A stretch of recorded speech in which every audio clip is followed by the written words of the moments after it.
Good evening. She says a drunk driver in a van plowed into her car while she was stopped at a red light. Police found the van and its owner right down the street. They say he was drunk, but they let him go. In fact, they even called a cab to get him home. Here's News 13's Alex Tomlin. Diane, the woman's car is totaled, but what makes her more upset is that she thinks police let a drunk driver get away with it.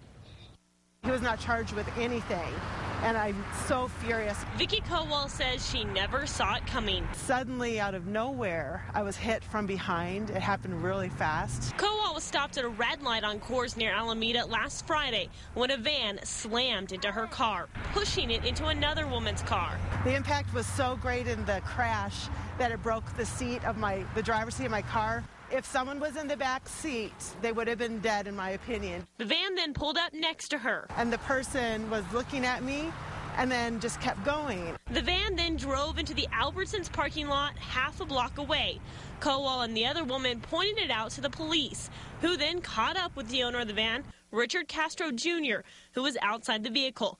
This is a photo of Castro from a previous arrest. Police confronted the man in Albertsons parking lot, and you won't believe the claim he made. At first, he told the cops he wasn't driving, but then he said the two women had actually hit him. To me, it's him admitting that he was driving. Police say the women couldn't positively identify the driver, just the van.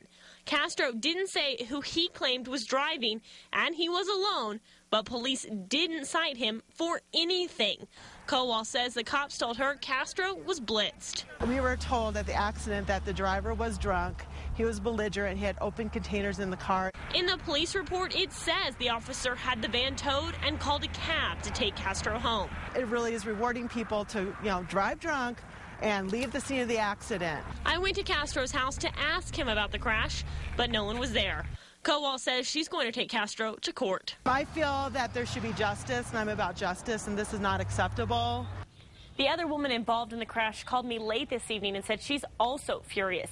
Albuquerque police told me no one was available for an interview today, but said Castro wasn't charged with DWI or leaving the scene of a crash because no one saw him driving. Diane?